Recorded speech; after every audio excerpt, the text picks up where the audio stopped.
Good morning and welcome to the 6th meeting of the Public Audit and Post-Legislative Scrutiny Committee in 2021. Agenda item 1 is decision on taking business in private. I'm going to assume that everyone agrees unless a member indicates to me otherwise. So does any member object to taking items 4, 5 and 6 in private this morning? Okay, I'll take that as agreement. Thank you very much. Agenda item 2 is the Section 22 report on the 2019-20 audit of NHS Tayside. I welcome our witnesses to the meeting this morning: Grant Archibald, Chief Executive of NHS Tayside, Lorna Burst-Stewart, Chairperson, and Stuart Lyle, Director of Finance, all from NHS Tayside. And I understand that the Chief Executive, Grant Archibald, would like to make an opening statement. Thank you very much, Convener. Good morning and good morning to the committee. I wonder if I might ask that it is my chairman that's going to read the statement, and thank you for giving us the opportunity to present a statement at the start of the committee. Thank you. Lorna Burst-Stewart. Good morning, Convener and committee members, and thank you very much for the opportunity to come and give evidence this morning. I'm very pleased to be able to make this opening statement to the committee, which I will set out for members the progress Tayside NHS Board has made since the beginning of 2019-2020. We have, as you've stated, provided a written submission to committee members prior to this session, which provides an overview of the progress in the key performance areas which were highlighted by the Auditor General in his report, the 2019-20 audit of NHS Tayside. We have also provided an update on the current position in these key areas and, importantly, NHS Tayside's financial forecast for 2020-21, which will see the board return to a break-even position 1 year ahead of our agreed financial plan. We all recognise that NHS Tayside has been a focus of considerable scrutiny by this committee for several years. Today, we very much welcome this opportunity to present the evidence to assure you that NHS Tayside has returned to financial balance, is maintaining strong governance over its financial arrangements, and very importantly, has achieved this turnaround in performance while delivering high quality, safe and effective services to the population it serves. Our new leadership arrangements, which include the involvement of our clinical leaders and teams, have been absolutely critical to our and these achievements. Engaged clinicians at the heart of planning and leading change means we are ensuring that the redesign, the change and indeed the future direction of travel of our organisation is being shaped and driven by clinical and management teams who are directly delivering services to our patients and our service users. There has also been a focus on partnership working with our staff side colleagues, also engaged across key areas of work to ensure that the voices of our staff are strong in all our joint endeavours to improve health and social care services for the people of Tayside. These working partnerships at the front line, coupled with a strengthened executive leadership team, which has been shaped and delivered by the Chief Executive, have been critical to the success of the rapid response of the organisation to COVID-19 and our ongoing delivery of services throughout the pandemic. I would just like to draw attention to a real-time demonstration of the successes of the new leadership model in Tayside. This was our ability to mobilise a whole system response, unprecedented in terms of both scale and pace to COVID-19. So not only did our team successfully deliver a COVID-19 hospital within a hospital in the space of just a week, but they also opened Scotland's first COVID-19 community assessment centre in collaboration with GP colleagues in Tayside, and were at the forefront of testing with NHS Tayside's model for staff and household testing for the virus hailed as an exemplar. So in terms of our strengthened financial position, the committee's heard previously about 3 key factors which were reported by the Auditor General as being the main contributors to NHS Tayside's historical overspend position. And just for reference, these 3 were the cost per inpatient, prescribing in primary and secondary care, and staffing. shall address each of these briefly for the committee in turn. So in terms of cost per inpatient, the most recent national figures for the average cost per inpatient case show that NHS Tayside has the second lowest average score per inpatient from the 4 teaching boards in Scotland, with an improving position over the past 2 years. In terms of prescribing, I'm pleased to report to the committee members that our cost per weighted patient, which is the measurement used nationally, shows we are now in line with the Scottish average. So we're in line with the Scottish average, and indeed we're maintaining that position. We also have underspends in both secondary and GP prescribing in 2020-2021. In terms of staffing, NHS Tayside has reduced its supplementary staffing spend by £3 million in 2020-21. And this is against an increase in headcount, as we are investing in our own workforce in many areas by creating substantive positions to stabilise our services further and deliver our new clinical models. However, I would like to assure members of the committee that these improvements in our financial position have not come at the expense of service quality, of reduced performance, or an impact on patient experience. And this can be evidenced as we look to our service delivery performance, where we have not only maintained, but indeed have performed improved performance in several key areas. I'd just like to highlight those key areas. For our emergency department, our ED performance remains the best of all Scottish boards. We are achieving the cancer 31 and 62-day targets, and we are delivering the CALMS performance standard. In January, our performance was 96.3% against the 90% target. And I thought it might be helpful as a reference point for the committee. In 2018, the performance level was 47%. So we're now at 96.3 against the 90% national target. All of these improvements and the continuing response to the pandemic are being delivered as a direct result of the professionalism and commitment of the more than 13,000 people we have working in and inside NHS Tayside. I would like to take this opportunity, as would my executive colleagues, to pay tribute to all of our health and social care staff in Tayside and indeed in Scotland for their continuing contributions every day, particularly at these most challenging of times. I referred to the executive leadership team. In terms of building on the strengthened executive leadership team, I'd just like to highlight that there's also been significant changes to board membership itself in the last 2 years, with an almost entirely new non-executive board membership and a new chair. And as you will be aware, I was appointed substantive chair last year.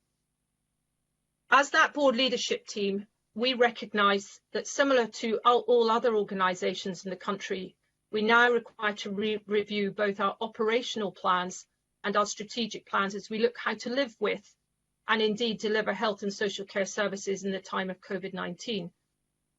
As you'll be aware, all boards are currently finalising their remobilisation, recovery and redesign plans for 2021-22, and NHS Tayside's plan will be the major vehicle to transform services across Tayside, reflecting the current COVID and indeed the post-COVID environment.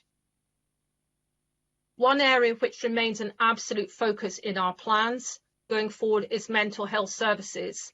Mental health comes to the board for every meeting, and Dr. David Strang's independent inquiry report, Trust and Respect, made 51 recommendations, of which 49 were for NHS Tayside to deliver. Lorna, can I interrupt you, please? Yes. Sorry, this is all extremely helpful and it's very welcome, but we usually just have about a 2-minute statement at the start of the meeting. So I'll just ask you to draw your remarks to a close, please. Thank you. In terms of the mental health strategy, that's going to be launched next week, and David Strang is due to return to Tayside. So in summary, convener and committee members, we look forward to the further opportunity in today's session to present the evidence and data that NHS Tayside is now firmly on course of achieving and delivering financial balance on a sustained basis while continuing to improve services for the population we serve. Thank you, Convener. Thank you very much, Lorna Burst-Stewart.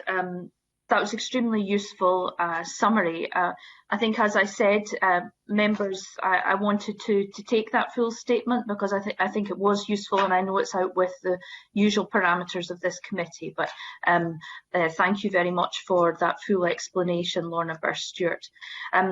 Can I start the meeting by saying that I would like to put on record my personal thanks to the staff of NHS Tayside for their heroic efforts throughout the course of the COVID pandemic since this really started to hit us a year ago, last February.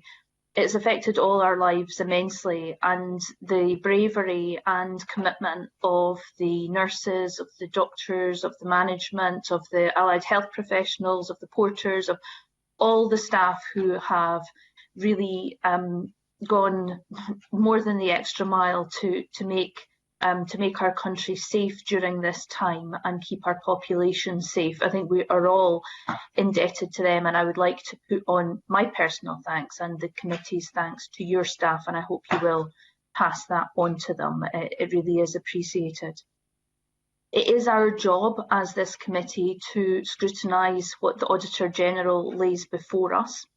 And as you referred to, Chair, this is the 6th report on NHS Tayside from the Auditor General under the Section 22 powers on the Finance Act. I think it is worth noting that there is improvement here. Some of the structural issues that the report addresses predate the pandemic, and it'll be our job today to scrutinise those along with the improvements that have been made during the last year. But there's no one happier than me to see that there is improvement. And so I do congratulate the board on that. There are some outstanding issues, as you know, Chair and Chief Executive, and we will do our best to scrutinise those today. So I would like to start myself by drawing your attention to some of the staff vacancies. I've been quite confused since the Auditor General laid his report about some of the vacancy numbers. Now, this could be statistical glitch, but I'd like some clarification on it if possible. The Auditor General wrote to me as convener of the committee on the 16th of December 2020, and I think you have a copy of that letter. Exhibit 5 has vacancies of consultants across Scotland. Now, NHS Tayside records no vacancies whatsoever as of September 2020. Can you confirm for me that that's correct? If I might answer that, Convener, thank you. And yes, you are correct in stating, is it a statistical issue? It is not correct. We are carrying vacancies in our consultant workforce, are indeed the rest of Scotland, and I identify that figure. Our most up-to-date figures would be clearer in articulating where we are, and as ever, we would be prepared and happy to provide that to the committee. I know, for instance, there was particular interest in our staffing in terms of mental health consultants. And if you should like, Convener, I wouldn't presume, but if you should like, I could give you more information in that area specifically, because I know as a local MSP, that has been an area of keen interest for you. It has, Grant Archibald, but I think it's been of keen interest for the committee because we've done a lot of work on mental health and children's mental health specifically, but it's been a real issue of concern to the whole Parliament this year. So yes, if you could give me those statistics now, that would be very helpful, please. Thank you very much indeed, Convener. There are 70 funded consultant psychiatrist posts in NHS Tayside across all services, including community services. At this time, 45.5 of them are filled by NHS employees, directly employed by the board. 7 are what are termed NHS locums, so people who are locuming in and employed on NHS terms. 14 are locums that the committee would understand, which are people we are contracting with either through an agency or on an individual basis to provide service. And that leaves, Chair, 3.5 vacancies, 2 of which are in CAMHS, and I will come back to that if you would like me to again. So as we are here today, we sit with a situation that we are relying on locums to provide services to maintain our mental health services. And I should like to be very clear with the committee that our desire, irrespective of the hard work of locums, our desire is that our own workforce provides services, that we employ people directly, that they are vested and members of NHS Tayside in its broad family of employment. And therefore we continue to work in that area and seek to recruit to those posts. So locums are valuable to us in continuing to provide the service at the moment. But I think it is fair, Convener, and I've seen the evidence previously and the Auditor General refers to it, there is a shortage of consultant locums in the UK, not just in Scotland, and certainly not just in Tayside. And that makes it very challenging for us to fill these posts. So a further thing we are doing, Convener, is this. We are looking at to what extent can we run a less medicalised model, given that the predictions for the future are there will not be a surfeit of consultant psychiatrists across the UK in training. And therefore, how can we redesign models that involve nurse consultants or other practitioners? And I'm pleased to advise conveners that that is an avenue that we are pursuing, as well as continuing to seek to recruit to the posts that we have. Thank you, Grant Archibald. That's really helpful. You said there are 3.5 vacancies in CAMHS. Am I right in thinking, or maybe my knowledge is a little bit out of date, that the full complement in CAMHS is 7? Is that correct? It is 9, Chair, and the 3.5 was the total. It's actually 2 vacancies that we have in CAMHS. Sorry if I didn't make that clear. It's 2 vacancies we have in CAMHS. Okay. And as I said, we have made other arrangements for that service, which has led to the improvement you've. So irrespective of the challenges I face in having full-time employment and full consultant establishments, my obligation yet is to the young people of Tayside who are in need, and therefore we made alternative provision using other resources. And I am very pleased and very proud to see the improvement we've made in CAMHS, given again, Convener, the interest of that not only to Tayside and our passion for it, but also because this committee has been keen to understand when will the improvements be seen. Yeah. Is that, Grant Archibald, how you have managed to get the performance figures for CAMHS from 47% up to 96.3, I think Lorna said? Yes. Is it a sort of non-medicalised? So you're basically referring children to not necessarily a consultant, but someone else who can help them. Is that correct? If I might take a moment to explain, Convener. Yep, that would be helpful. One of the challenges with the CAMHS service was that when myself and Lorna Burr-Stewart and others came into the leadership team, it was not just that people were waiting longer than 12 weeks. There was a very long Poisson tail of taking a very long time. And my commitment to the board, and it's reflected in the board minutes, was it would take us some time to improve the 12-week guarantee, because I needed to deal with those who had waited the longest, and we would all want that for our children. So the arrangement we put in place, very similar to the waiting list initiatives that have been run in other services when the health service has found itself under pressure. We engaged with a company called Helios, who provide an end-to-end service, and they are involving consultants in psychiatry and also nurses. And they engaged with us and we quality assured that process. And by doing so, Chair, it's not just the first engagement the child has, it's the fact that they can have up to 7. And therefore, every year we're seeing about 1,200 people, new patients. And that's the statistic that's counted. But what we must understand is that is one statistic, and there's a lot of other things going on. And therefore, that's why I utilised this help, because my commitment was this, Convener, that we needed to do something that changed the paradigm of where we were, and we needed to do it as quickly as we could. And my board was very forbearing in understanding that that one statistic wouldn't improve until I had dealt with the backlog that had built up over considerable time. I would hope, and we will demonstrate through assurance processes, that the experience now for children in Tayside is far better than it was.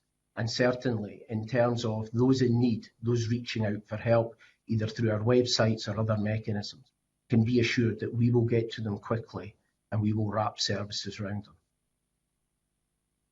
them. Archibald, that's really helpful. I think, you might expect criticism maybe for bringing in another consultant, but I actually think the children who were waiting on those waiting lists desperately needed to see someone. And on my last visit to CAMHS, in my private conversations with consultants, I was told they felt many of the problems they were seeing could be dealt with by other avenues and in a more creative but more attentive way as well. So that model is very, very welcome. I hope once circumstances change, I might get the opportunity to come and visit. But it's very helpful, and I think the committee will be encouraged to hear that, because the statistics were quite stark, and we did wonder how these changes had come about. Let me turn to one more issue before I bring in Colin Beattie, the breast cancer service. Can you commit to the long-term presence of a breast cancer service in NHS Tayside, please? Well, thank you very much, Convener, and colleagues will be aware that there have been challenges around our delivery of breast cancer services in Tayside. If I might start by saying there is, as you would expect, a highly committed team of staff working around the provision of those services. However, we have in recent months had one person return to their native country and another consultant resign from working in NHS Tayside. So at this time, we are being supported by colleagues from Aberdeen, and that is welcome, and that is the aid that we would look for. Our wish, absolutely, Convener, would be that we would provide local services for local women. However, I can't give a guarantee if the staffing is not available. I will give an absolute commitment to this committee, as I do to the population of Tayside, that we look to provide excellent, safe services, safe for staff, safe for patients, safe for everybody, and using all efforts that we can to make sure that we provide exemplary services across the range of all NHS care in Tayside. In this particular area, it has been difficult. It has been difficult for the staff. I will need to, Convener, look to find ways to ensure that we can recruit to that service before I could give a commitment absolutely that I can guarantee the service will be there. I will guarantee my commitment to wish to have local services for local women. My fear in this, Grant Archibald, is that if a service is not sustainable in the long term, that there will be women in Dundee who will not travel for breast cancer treatment. And it has been the oncology services in Dundee and Tayside for many, many years have been exemplary. And I think given we won't rehearse all the recent difficulties with the breast cancer service, but they were very much clinical governance and no fault of any patient. And I think it would be a grave shame if the sustainability of that service were not to be because of these problems at high level. And so perhaps it's something we can come back to, because I feel very strongly that this service is so important to maintain at Nine Wells. Thank you very much, Convener. If I might, just two further points. The first thing is the absolute commitment is to provide local services for local people where we are in a position to provide them in a safe and appropriate way. That is our aim, that is our commitment. And I welcome the opportunity, either within the confines of this committee or beyond it, to demonstrate our efforts so to do, but giving that assurance, safe for patients, safe for staff, and indeed safe for everyone. We need to have confidence amongst the broader population of NHS Tayside that they know we are committed to providing those services, which we are. Thank you very much. I'm going to bring in Colin Beattie, please. Thank you, Convener. And can I just also express my genuine appreciation to the hard work and dedicated efforts of the NHS staff in Tayside. I'd like to look at specifically about issues around the transformation of services. Now, when the Chair gave her opening remarks, she did touch on certain of the key points. And to me, there's three key issues here in the transformation process. One being staffing costs, one being inpatient costs, and the other prescribing costs.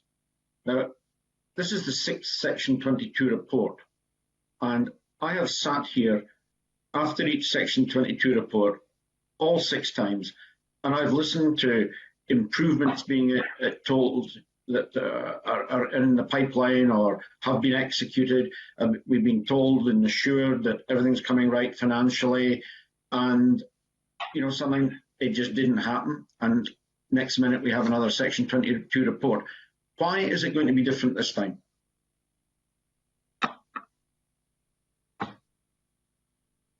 If I might take that, Convener, and thank you for your question. In preparation for this committee, you would understand that I would look at the transcripts and the broadcasts of the previous events where NHS Tayside had attended. And I saw your comment, Mr. Beattie, regarding what is different, and also what about the team, and is the team up to it, I think was one of your questions.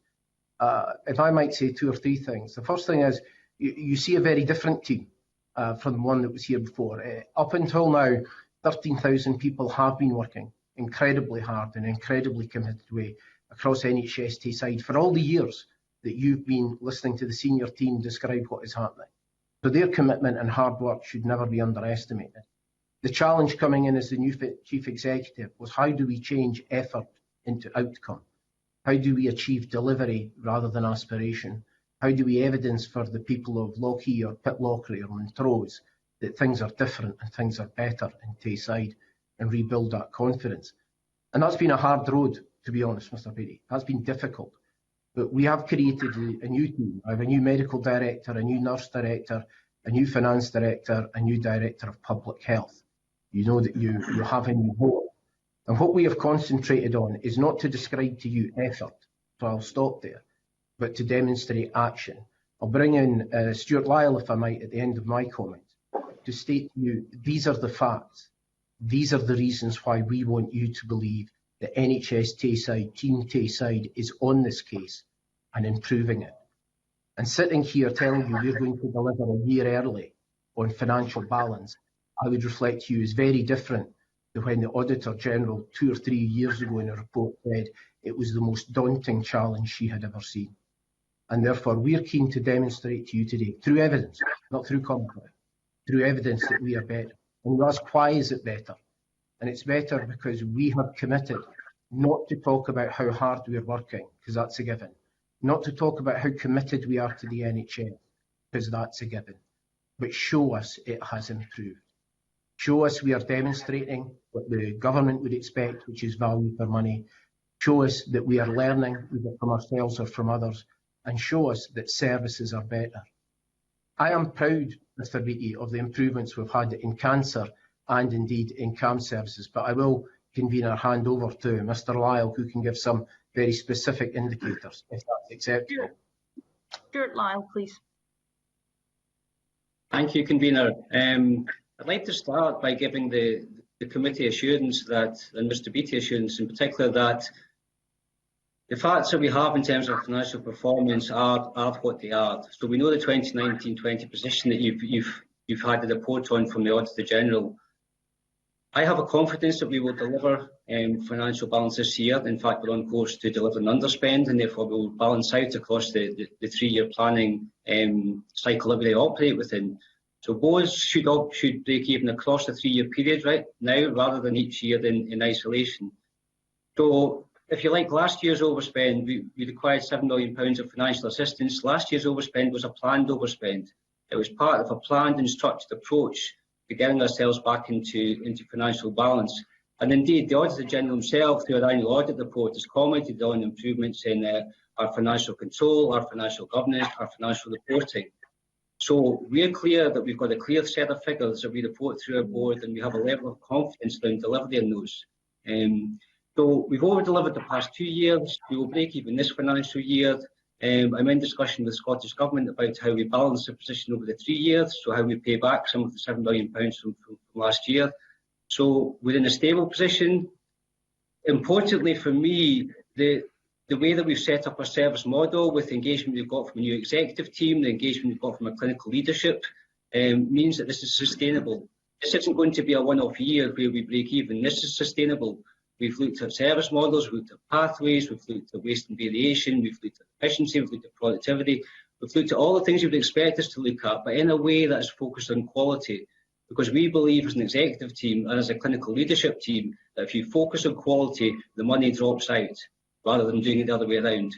So the results are what they are, the facts are what they are. We will be audited at the end of this year. I'm comfortable that we will deliver an underspend position and we will be in balance. Can I just come back to the point I made at the beginning, which is there are 3 key drivers in terms of the transformation process. One is reducing staff costs, and I know the Chair did comment on that. I'd like a bit more detail around that and the use of agency staff and so on. Inpatient costs, which I don't think were really touched on, and prescribing costs, which I understand have been driven down. I'd like a little more granularity around how that was achieved.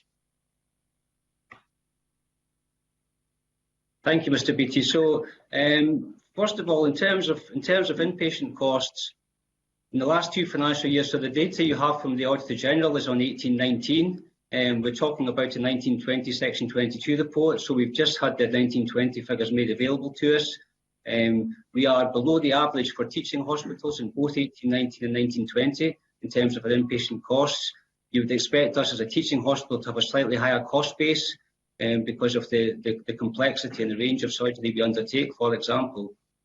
Our approach to our inpatient models has been to look at pathways of care and to look at our productivity. So in terms of pathways, it's how we get our patients in the right place in the pathway. So if they should be in the community, they're in the community rather than expensive, huge hospitals. When they're coming through our theatres, we're pushing through the right number of patients through theatres, they're getting the appropriate treatment, etc. So we focused on the metrics you would expect us to focus on, and we've got those to a much better level. We improved in 6 out of 9 of those that we measured internally last financial year. So again, I would emphasise the clinical leadership involvement in that, and the engagement around that has allowed us to take costs out of the system. So at inpatient costs, I'm comfortable that we benchmark well within Scotland. We always seek to improve, and we continue to look to improve going forward because we do know that there's challenges coming up in the years ahead. We all recognise that. I think in terms of prescribing, there's 2 similar issues. So GP prescribing or community prescribing, we set up a prescribing management group a number of years ago, and that had a focus on waste and variation. And again, we had involvement from GPs, we had clinical leaders from the Health and Social Care Partnerships, we had our own Director of Pharmacy and managers and support staff with data, etc. So using the data to model where we should be and where we could be, we've been able to take costs out of the system.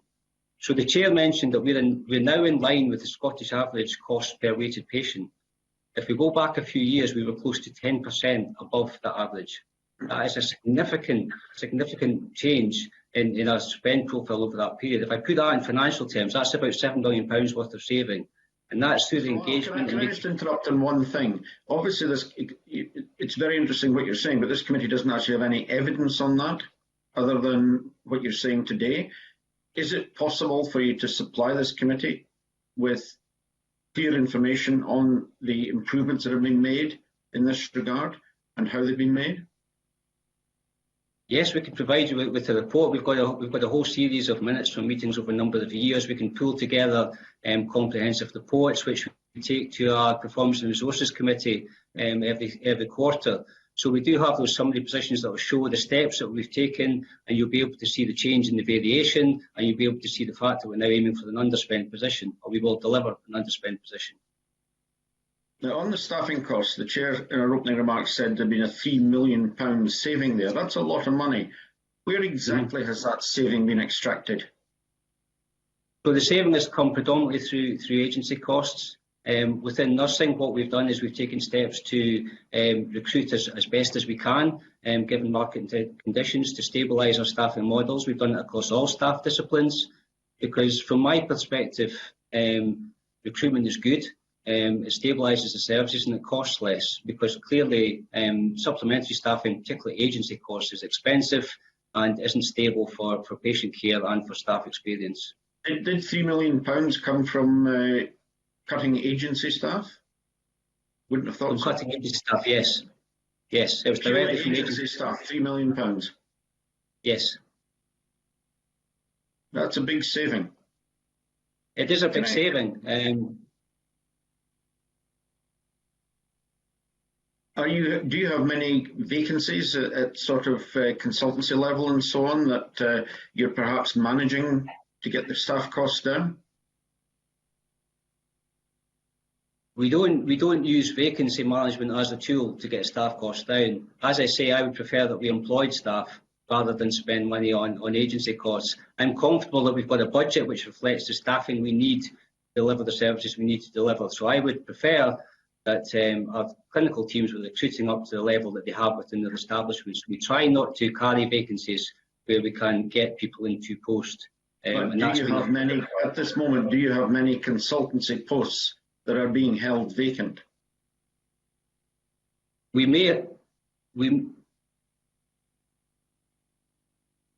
Sorry, I'm not sure if you're still speaking, Mr. Beattie. Your screen's frozen to me.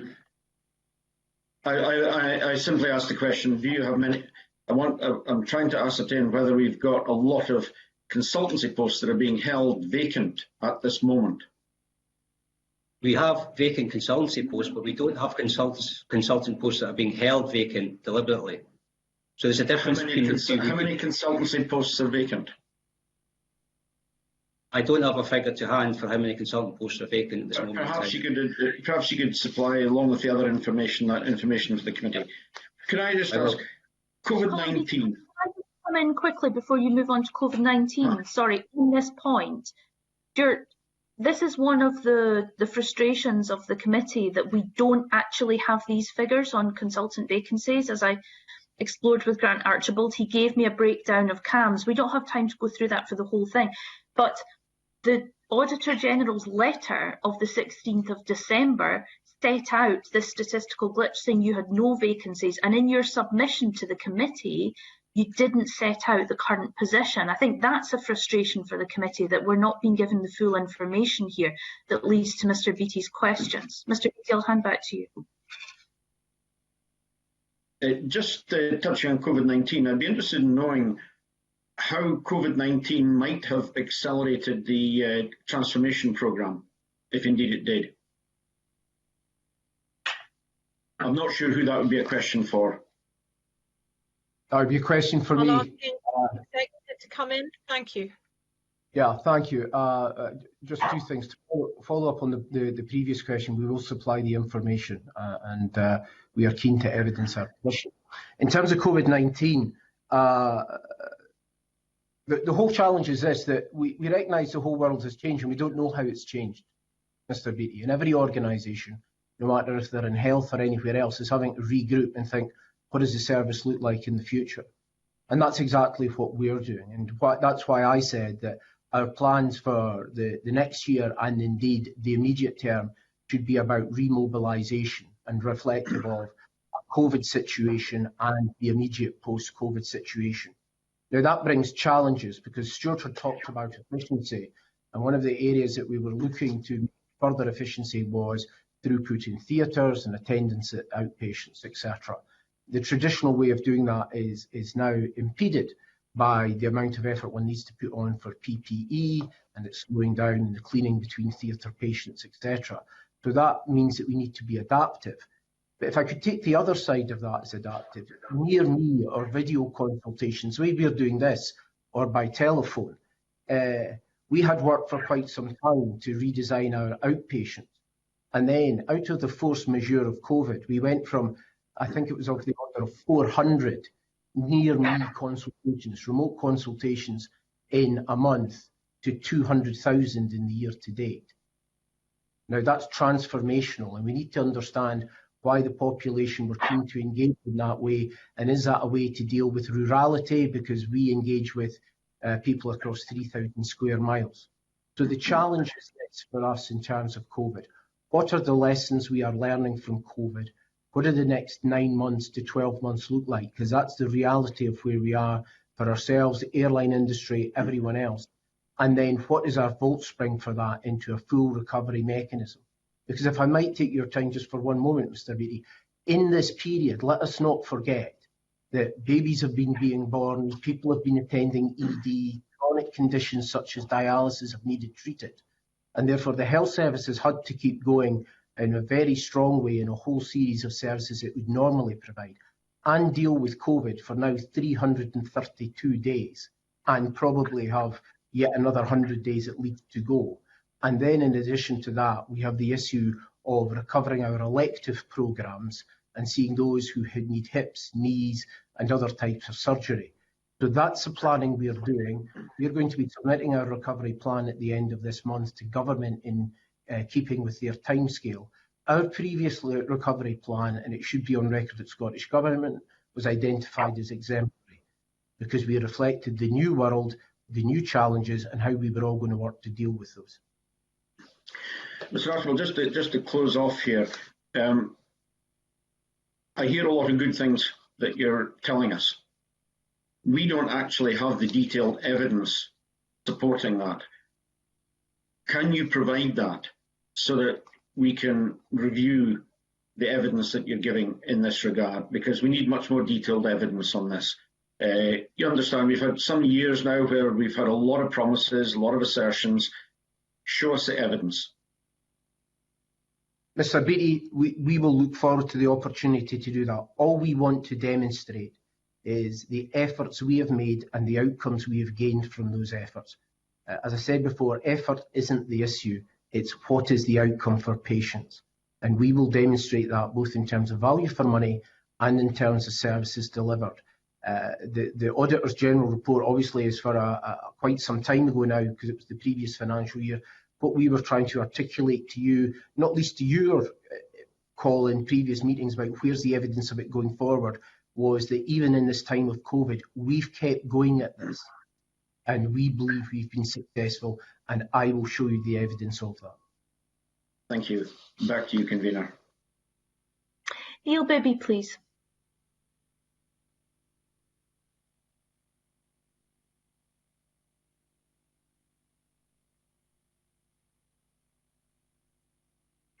We don't have your audio, Neil.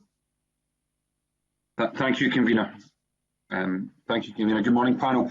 Just to follow on from the Convener's questions about mental health services, I want to focus on demand. Obviously, there's a number of reports in the media from charities, from the Scottish Government, about an increase in demand for mental health services during the COVID lockdown, particularly on the mental health of children and young people, and particularly young girls and women. I heard what you said about meeting targets. Can I ask what impact COVID has had on the demand for mental health services in Tayside, and what has been the impact on CAMHS services, and have the targets been hit whilst demand has been increasing, and what has been the impact on demand? If I might take that, Convener. Yep. Mental health services, there has been a lot of discussion, not least as recently as in the Parliament yesterday. I think we are all minded that if you have lockdown on and off and people out of jobs for 320 odd days or 330 days, then it's going to have an impact on people's mental health. And what we are trying to do, in keeping with everyone else, is assess that impact. But we're not just doing it as health, we're doing it with the Tayside Executive Partners, who are the councils in the Tayside area, the three of those, and also with our HSCPs. The document we've produced about living life well is all about trying to harness all the different sources of information that we can garner to understand what is a way to happen next. So people talk about a mental health time bomb, but what does that actually mean?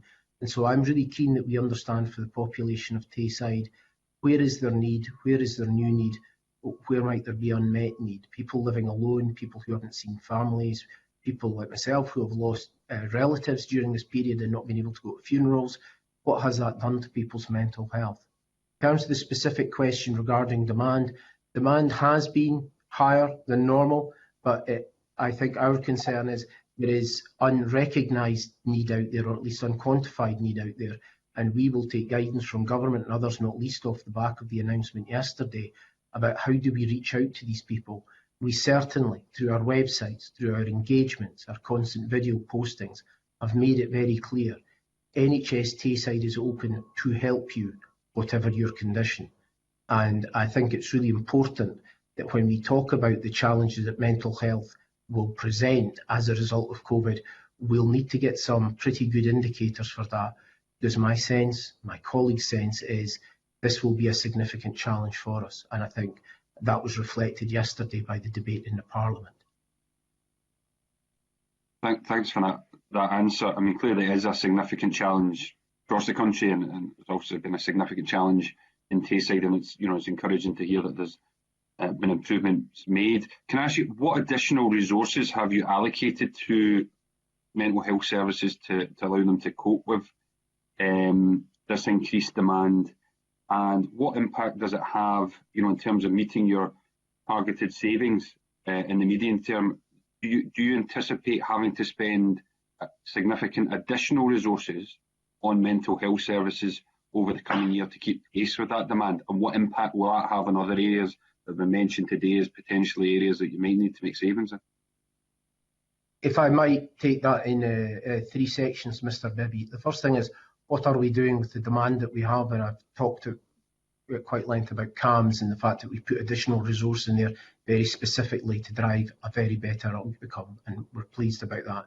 We'll continue to support that service. In terms of mental health services in Tayside, we are aware that we have many challenges. That is why we had the David Strang review, Trust and Respect. That's why we have our own Listen, Learn, Change response to that, and indeed the document we're going to announce next week. If I take to the third point, which I think is yours, about the additional demand that is presenting and how we will manage that, as I say, quantification of that is an important issue for us, and how that might be best dealt with. What will that mental health challenge look like, and how well set are we to deal with that?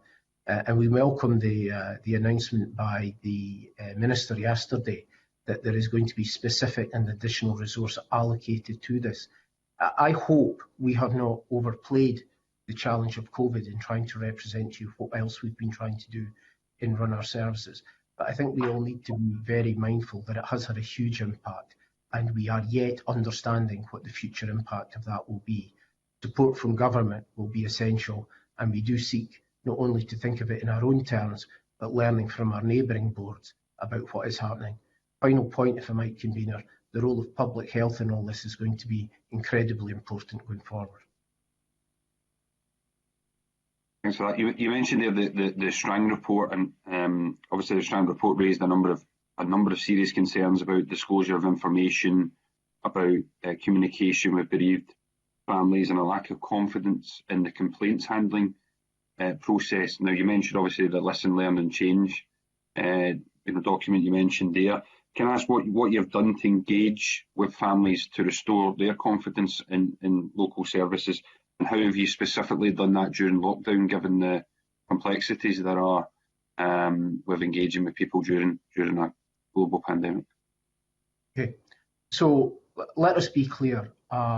David Strang's report was incredibly important to this organisation because it laid out a series of concerns and 51 recommendations. What we have done is, I personally, with the Director of Nursing, engaged with a group of bereaved families over a year ago in the Apex Hotel when we were still allowed to meet, and I gave them my personal commitment that the management of mental health, improvement of mental health, would be a primary target of the board and a commitment of the board, and we've continued to reiterate that. Since that time, we've had a series of engagements. We have communications groups, we have engagement groups. We have been engaging with the SPG, which was a group of concerned relatives that came together through our interim director of mental health. The construction of our going forward strategy, the Living Life Well, has absolutely been a co-production, listening to their voices. I think there's been of the order of 1,300 voices heard through that process. I'll check that number if you don't mind. But I do know that our intention was to have a series of what you would describe as town hall meetings where myself, the director, and other people from the service would sit and listen to experiences. That's been less possible at this time, and therefore we've done it through the medium that we're engaging with, through Teams and Zoom calls. So those engagements have been taking place. They are documented in our Living Life Wealth document, which we'll launch next week. And maybe going back to Mr. Beattie's point, that's further evidence for members of the committee to see that NHS is doing as well as describing. Thanks for that answer, Mr. Archibald. Thank you, Convener. Grant Archibald, has the post of Director of Public Health, it's now been filled, hasn't it? The Director of Public Health post has been filled, yes. On a permanent basis? On a permanent basis, yes. Yes, and we have an absolutely excellent candidate and who is making a huge contribution to. Good, thank you. Bill Bowman, please. Thank you, Convener, and good morning. At the previous evidence session, I had some difficulty understanding the relationship with the IJBs and the figures surrounding them. Now, the Auditor General, in his letter in September, gave us some further information on this. So, Chair, can you explain why there are different arrangements with IJBs, how these arrangements work, and do some work better than others? If I might start on that, if you wouldn't mind, Mr. Bowman, and bring Stuart in. The engagement around HSCPs and IJBs is a complex one. You're bringing together different complex organisations, and it was a learning process that was started a few years ago. We have financial arrangements that I'll let Stuart describe to you, because I know that was a key point of interest. In terms of how we work together, the three Chief Operating Officers of the IJBs attend our board meetings and are part of my executive leadership team for NHS Tayside. We work collaboratively together, and they in fact co-report to me and to the leader of each of the, the chief executive of each of their respective councils, of which you know there are three in Tayside.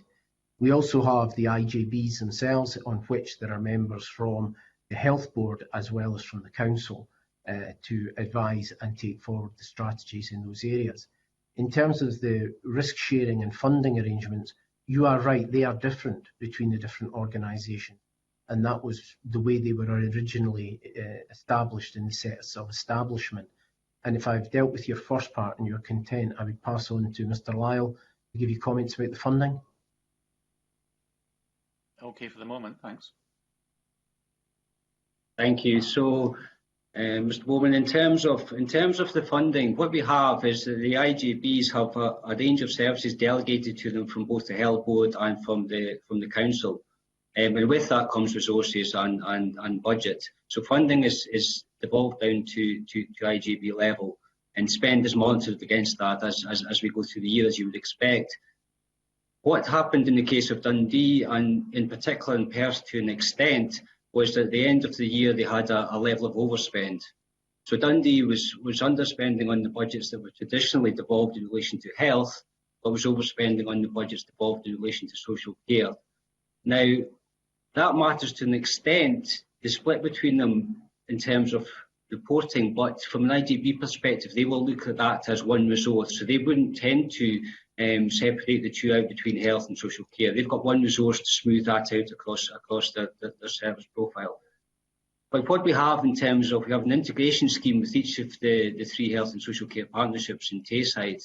And broadly speaking, what they do is that they apportion any overspend, or indeed any underspend, it can happen as well, but they apportion any overspend in proportion to the level of budget that's been devolved down to the IJB. So, roughly speaking, the Auditor General picks this up in one of his national reports. Broadly speaking, health contributes around 70% of budget to the IJB, social care being the balance.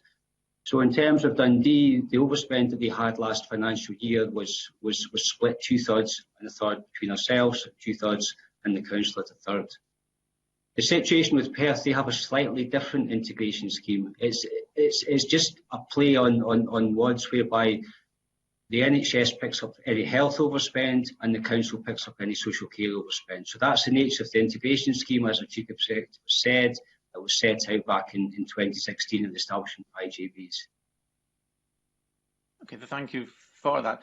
I think part of my concern would be that, you know, when we got this information from the Auditor General, there is so much more there that actually explains what is actually happening then, unless I missed it somewhere in the financial statements. But what I suppose does concern me and is that, you know, why is there a 2/3 split with Dundee? The rest of Tayside is subsidising the Dundee social care budget overspend here to the cost of elsewhere. Maybe I can ask the chair, you know, is this something she's satisfied with?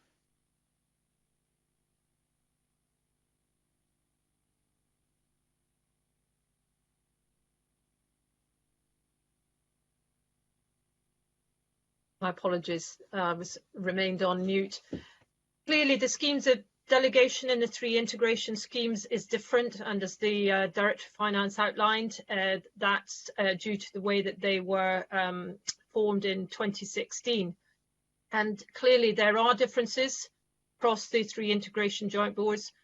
I'll pass back to the Chief Executive in a moment, but I just wanted to just highlight that one of the real positives that has come out, if there indeed there can be positives, is the joined up working that we referred to with the local chief officers of the 3 integration joint boards working very, very closely through the COVID-19 pandemic and are on our gold, silver commands. And that relationship, I joined the board 3 years ago, and I've seen a significant change in the relationships at integration joint board level, and we have moved from a board perspective to really provide continuity in terms of membership from the health and from the health board onto those integration joint boards. But in terms of the performance, if I could pass back to the Chief Executive on that matter. Thank you. Yes, as the Chair has described, Mr Bowen, and as has Stuart, the original schemes of integration go back some time, and the Derek Feely report might cause those to be revisited, but that is where we are. I think perhaps there's a challenge that we need to articulate more clearly, which is this. We expect all parts of our organisation to deliver on budget. That's our challenge, because it used the phrase subsidise. Nobody likes to think they're working hard and money is being spent elsewhere. So what we need to do is continue to engage with our IJB partners and assist and work with them to make sure balanced budgets are returned as they are in the NHS and in Council. I mean, I think it's only, thank you all for that. I think it's only because we've asked for this information that it's come to actually focus on this. Okay. Do you know how the current year is looking in terms of this table that we got from the Auditor General? If you might, could I ask Stuart to comment on that, Mr Bowman? Stuart? Thank you. Yes, Mr Bowman, in the current year we expect each of the health and social care partnerships to break even. That's certainly the forecast. The Chair and the Chief Executive have both described the relationships that we have, and there's been significant strengthening of those over recent years. And I have to commend the work that's been done in the partnerships across Tayside to deliver that financially balanced position to support us as a board in terms of the equity of the use of resource across our full population. So what you're saying is that what jumps out as an issue this year, and these figures won't jump out the next year because people are meeting their budgets. Well, that's comforting in some way. That's what I'm saying, yes. Convener.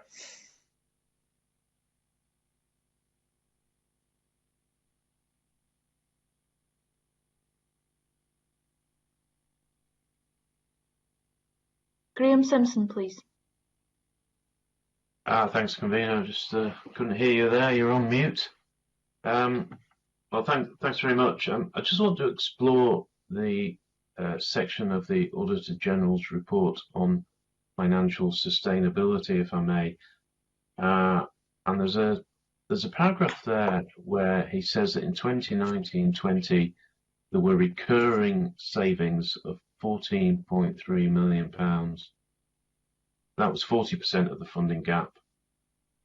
And he says that while this is a decrease from 44% on the previous year, the board remains significantly reliant on non-recurring savings. And he says, rightly, of course, that situation is not sustainable. So I guess there are two questions. Can you tell me what is the percentage of non-recurring savings? And secondly, what are you doing about that? If I might start, and then, of course, I'll hand over to my Director of Finance, Mr. Simpson. Maybe two or three things there. One is, absolutely, we look to increase and achieve the highest level possible of recurring savings as part of our redesign of services. And as Stuart has described, what we're trying to do is redesign services that then drive out financial improvement rather than setting arbitrary targets. That's not the way we've approached it. But in these 3 years and the 2 years that I've been here and the chair, one of the things that we had to demonstrate was that we could get ourselves back to financial balance. That's been one of the challenges. And the other challenge was to do that while protecting the staff and protecting the patients that we serve and the services we do. And we're keen to reinforce today, and we will provide further evidence, that that's what we've been doing. In this year, our level of recurring savings has increased significantly, and Stuart will describe that. And our aspiration going forward is to continue to achieve recurring savings. But there will always be a level of non-recurring services. I'm dealing with an organisation here that's almost £1 billion, it's 13,000 staff, and it's serving 416,000 people. It's a big endeavour, and we will need some flexibility in how we work. But I'll hand over to Stuart, who will articulate those points. Stuart Lyle, please. Thank you, Convener. So, in terms of our current performance in delivery of recurring savings, we're sitting at 55% in 2020-21. So 40% last year, up to 55% this year. I think it's important to note that the level of recurring savings that we'll deliver as an organisation will fluctuate from year to year. Grant has articulated that we are a £1 billion organisation. We will always have a level of non-recurring savings, as we will always have a level of non-recurring cost. So these are features of an organisation of this complexity and this size. But what we've done in terms of our recurring savings performance over the years is I talked about a planned and structured approach, and that's what we're delivering. So that means that in dealing with some of the legacy issues going forward, we've had different levels of recurring savings. The opportunity we have now is, as we move into remobilisation and we move into delivering services in a different way, we've got a solid foundation now with the delivery we've had so far. We've got a solid foundation now for going forward and making structural service change, which will increase that level going forward. But I'm comfortable as Director of Finance that a few years ago we had the level of what I'll term an underlying recurring deficit, and that arises from an over-reliance on non-recurring savings. So we had a level which was unsustainable a few years ago. We've now halved that, so we've reduced that level by 50% in the space of 3 years. And we're now sitting at a level where it's I wouldn't use the word comfortable, but it's manageable. And we will seek to take that down as we move forward into the next year of our financial plan. Right. Okay. Well, you say it's manageable, but according to what you've just said, Mr. Lyle, 45% of the savings that you have at the moment are non-recurring. Now, that still sounds high to me. Does it sound high to you? I think if we look at our relative performance, so if we look at ourselves nationally, the Auditor General's report on the NHS in Scotland from 2019 showed us as the best performing territorial board in terms of delivery of recurring savings. So we're performing within the pack in terms of what you would expect from a health board our size. I think that the non-recurring element, I think what we're recognising is that we will get a non-recurring element. We'll get a level of savings every year, but it'll come from different places one year compared to the next. So we wouldn't term that recurring because it's not, we'll get the same amount out of non-recurring saving. It just comes from a different area, if that makes sense. But so I'm comfortable. I think we can always improve, and I'm comfortable for an organisation this size. We're running at a level that's manageable going forward. It might help the committee if you can give us some examples of some of the non-recurring savings that you've made? I can do that. Do you want to list some now? Okay, so I mean, in terms of the examples of non-recurring savings that we can make, they could be a range of what we would call housekeeping issues.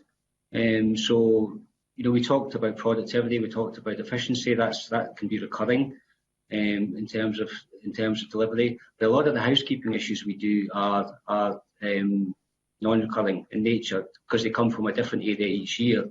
So, we might have one particular area of service which is quieter in terms of activity one year, but is busier the next year, and therefore that saving that we made the year before isn't recurring. But it covers a whole range of things across the whole range of costs that we incur as an organisation. There's not a deliberate kind of target in any particular area. So it could be staffing, it could be in non-pay, it could be in theatres, it could be in community, it could be in drugs. So, for example, in prescribing, we've continued our performance in prescribing. And we've reduced our cost by £2 million this year. But I expect that to go up next year as demand goes up. So that's why that's a non-recurring saving. Okay, that's useful. That's Bill me, convener. Thank you, Graham. Bill Bowman with a supplementary on that point, and then I'm going to bring in Gail Ross, please. Well, thank you, convener. Just to take a slightly different aspect of the sustainable funding. Now, since I think 2017, the amount of money given to NHS Tayside has quite sharply fallen below the government's own NRAC, the NHS Resource Allocation Committee target, by at least about £20 million, according to figures I've seen from SPICE, the Parliament's Information Centre. So, has NHS Tayside been given everything that it needs to adequately fund the likes of what we spoke about, breast cancer, awareness, mental health issues now and once the pandemic is over?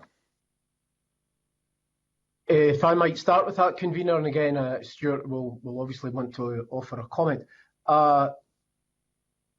We've been very well supported, my experience. We've been very well supported by the Scottish Government over the last 2 years, in particular by the Director of Finance and the Director General. The challenge is, Mr. Bowman, that we do articulate where we think we are legitimately in need of additional resource, driven either by activity or other issues. So one would be waiting list initiatives to help us deal with waiting list pressures that are beyond the means of the board to deal with. And an example of that to come shall be mental health. This was articulated yesterday. In terms of our NRAC share, there was a view some years ago that NRAC shares were out of kilter, and there was a realigning of that across Scotland.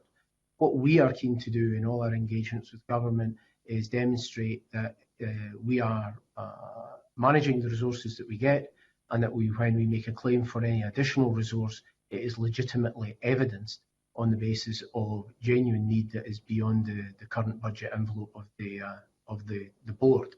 And there can be specific examples of that, particularly if a target changes, for example. So I feel we've been well supported. There are conversations about making sure we secure the level of resource we think is appropriate.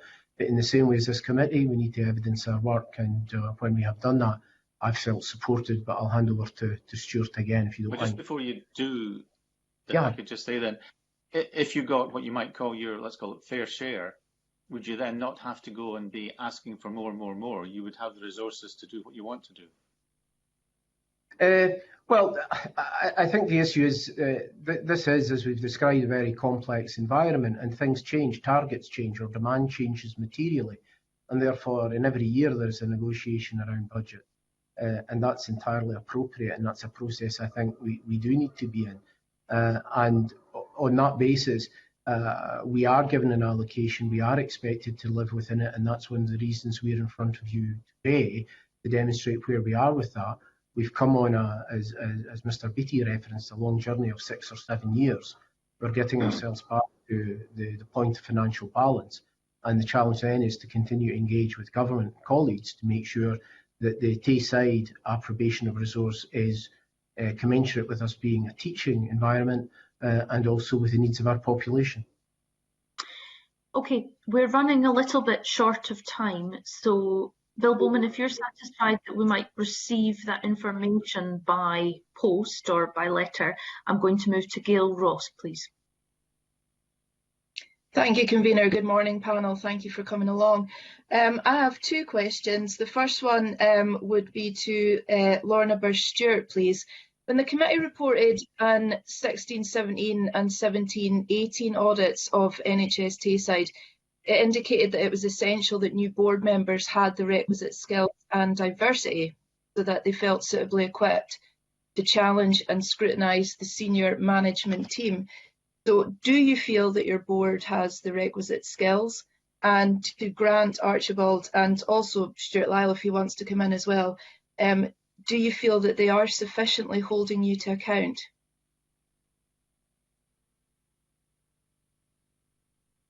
Lorna Burge-Stewart. Thank you very much indeed for that question. The board, as you'll be aware, over the last 2 years, we have made significant efforts through the public appointment process to uplift the non-executive membership of the board. Previously in 2019, we had support from Greater Glasgow and Clyde in terms of our audit and risk and our finance oversight in terms of non-executives. I was glad to be able to say through the public appointment process, a year ago, we appointed 3 new non-executives with a particular focus on audit, risk and finance. And then due to a couple of recent retirements of long-standing board members, we are on the process of recruiting through the public appointment process additional non-executive experience to broaden mental health and public health portfolios, as we very much regard. We've recently, a year ago, established a public health committee, a standing committee of that board, and therefore populating that. So in terms of the board and the skill mix, a lot of time and consideration has been given to ensure that we have broad portfolio that can provide challenge and scrutiny and also critical friend to executive functions. And so at this point in time, we're running with an almost completely full board of non-execs with a broad skill mix, with 2 additional appointments coming, which I'd expect that we will have by the end of April, which will also stand us in good stead as we move into the remobilisation planning. Does that cover the question? Thank you very much. It covers the skills part. Can I just ask what the gender balance is, or what it's going to be when you've recruited your new members? We have our gender balance is, and I expect it to be about 50%. It will be about even. Gender balance, I would expect it to be through the public appointment process. What I would say is that I've been involved in 2 of the previous rounds, and we obviously, certain skills and certain areas in terms of who comes through the public appointment process. What I would reflect, which I think would be helpful, is this recent process. We've had an exceptional response to the public appointment process, and therefore that really enhances our ability to be able to really reflect diversity across the board as well, not just in gender, but a full balance of the board. So very much, and like yourself, I think it's very important that we do have a balanced board in that respect as well. Thank you. Lorna. Grant Archibald, what's your opinion of the skills and diversity of the board? Are they holding you to account? Well, thank you very much, Ms Ross. They absolutely are. I think we should recognise that probably unique in Scotland, this is an incredibly young board and an incredibly young team in terms of not obviously our temporal age, but in terms of our coming together. I have been impressed. I've been in the health service 37 years. I've been impressed by the level of scrutiny, the level of challenge that I get when I take papers to the board, or Stuart takes them, my Director of Public Health and my Medical Director. Do we feel held to account? Absolutely, we do. And we feel that we have board members who take the time to scrutinise the papers, and where they do not understand anything or where they think that the direction articulated is not their understanding, they are keen to explore that with us. There is challenge and there is grit in all of that, and I think committees such as the Audit and Risk Committee and Finance are particular areas, given the history of the board, where we see that challenge, but we also see it around our clinical services. I have felt supported by my board, entirely so. I understand that that support is earned by demonstrating the quality of the services we're delivering, and that if we are seen to be falling short, then the challenge, the scrutiny and the need for answers is there from my board. Thank you, Grant. Happy with that, Convener. Thanks. Thank you, Gail. Can I thank all of you very much indeed for your evidence this morning. It's heartening for us after 6 years now to see signs of hope and good progress with NHS Tayside, and we really appreciate you taking the time out of this very challenging period to come to committee and report to us this morning. So thank you very much. I'm now going to suspend committee for a changeover of witnesses. I'm going to suspend for 5 minutes. Thank you.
Agenda item 3 is post-legislative scrutiny of the Control of Dogs Scotland Act 2010. I'd like to welcome our witnesses to the meeting today, Ash Denham MSP, Minister for Community Safety, and Jim Wilson, Senior Policy Lead, Criminal Justice Division from the Scottish Government. Minister, I understand you have a brief opening statement for us. I do. Thank you, Convener, and good morning to the committee. So let me begin by expressing my thanks to all the members of the committee for the post-legislative scrutiny report and for the recommendations on the Control of Dogs Scotland Act of 2010. And I welcomed the opportunity to engage with the committee last year and also welcomed the constructive discussion with members on a range of important points during that session. And I'm pleased to provide members with a further update today on progress that's been made since I was last at committee by the Scottish Government as we continue to implement and to progress the report recommendations that fall to us. And I can give strong assurance that the Scottish Government is absolutely committed to responsible dog ownership and to help keeping our communities safe. We're committed to driving further action through partnership working to help tackle the issue of irresponsible dog ownership across our communities. So to that end, we established a working group with local authorities and Police Scotland, COSLA and other key stakeholders, and now including a victim's voice representing survivors of dog attacks. And the working group meets regularly to collectively consider, deliver and progress many of the report's recommendations. The Scottish Government's COVID-19 response has generally had an impact on the availability of resources, as I'm sure the committee will understand, but I'm pleased to report that out of the 21 report recommendations that require some form of action, 20 out of the 21 recommendations have either been fully delivered, partially delivered or remain in progress through the Scottish Government-led working group. And just to give you a breakdown between them, so 5 recommendations have been delivered, 1 is partially delivered in progress, 14 are in progress and 1 is not yet started, and that's a longer term recommendation which will be considered once the reforms to the dog control system are in place. And we want to build upon concrete actions such as the updated statutory guidance on the 2010 Act, the publication of a discussion paper on dog law reform, and the delivery of an awareness raising campaign through social media last year. And more action is planned. So I'll be happy, obviously, during this evidence session to talk through the Scottish Government's plans, which include plans to run a further marketing campaign on promoting responsible dog ownership in the coming weeks. So, Convener, engagement is key, and we've welcomed engagement that we've had with COSLA community safety officials, with the Improvement Service, with Police Scotland, to collectively consider issues and the opportunities to tackle a range of issues. And we continue to lead discussions and engage and make clear the importance of close cooperation and strong partnership working, and that is vital and necessary. And that's not just to progress the report recommendations, but also going forward, we have to continually review and assess what other policy measures, and that might be legislative or it might be non-legislative, can be or should be taken forward in the future. I think this is best done through a strong collaborative approach and shared ownership of these key work streams. So in addition to parliamentary consideration and other scrutiny, it's also important, I think, that we learn from other jurisdictions to help inform that policy thinking, to share good practice. We've had valued and welcome recent engagement with DEFRA policy leads, with the Welsh Assembly Government policy leads, with the Metropolitan Police, Sutton Safer Partnership and the University of Middlesex London, and we'd be happy to speak to the committee about any or all of these things that I've just spoken about. Thank you, Convener. Thank you very much, Minister. That was very helpful. I think, if you don't mind me saying a little bit vague, but I think my colleagues will probably want to delve down into the detail as you offered to do. So thank you very much. I'm going to ask Colin Beattie to open questioning for the committee. Thank you, Convener. Minister, in your recent letter to the committee regarding the number of attendants at A&E where a dog attack's been recorded, it rose in 2018 from 6,483 to 6,992 in 2019. Now, the note accompanying the data says that, we shouldn't be using it to determine increases or decreases in the number of attacks. But however you look at it, 7,000 people had to attend A&E to seek treatment following a dog attack, and that's completely unacceptable. If this was drunken drivers mowing down 7,000 people on the streets, then I think there would be a bit more than a working group put together. I think it would be an absolute crisis, and it is a crisis. The impact on the National Health Service, the reconstructive surgery that we've taken evidence on that has to be done to children who are the prime recipients of these attacks, possibly because they're smaller and more available to the dogs when they attack. Minister, can you reassure us as to the urgency of this, and what sort of timescale are we looking before we can see a reduction in this level of, frankly, unacceptable behaviour? Thank you, Mr. Beattie. I, of course, think it's completely unacceptable that that number of people are seeking treatment for dog attacks. I'm very concerned about the number of people that are having to attend hospital, obviously as a result of a dog attack. But I would take exception to the way that the member has phrased that question by saying that, you know, all the Scottish Government's done is to set up a working group. That is completely not the case. If I just run through some of the stuff that we have done since I started working on this issue, we've obviously progressed all the committee's recommendations. So they're all in train apart from the one that I mentioned earlier, which is to do with a longer piece of work. I've requested prioritisation within the Justice Directorate. I got extra staff resource put onto the team that was dealing with this. We've updated the guidance on the 2010 Act. We've updated the protocol as well. We've done the review on the operational effectiveness, which has found some gaps in the law, which I would like to think will be progressed as soon as that's possible. We have set up the working group, which I thought was a good way to get that sort of joint working, that collaborative approach that I spoke about in my opening statement going. We did a marketing campaign last summer. I have sought and been given a budget to do another marketing campaign, which will be starting shortly. I've managed to get funding to set up a training fund as well, which I can talk about later on. And I've also got some budget as well to set up and run a pilot, which I'd be happy to give more details on as well. And then we've also, as the committee have no doubt seen, we've just produced the discussion paper, and that's on the review of the criminal law, so offences relating to dangerous dogs. So I think, or I hope that the committee will agree that is a substantial amount of work that is being taken forward on this issue.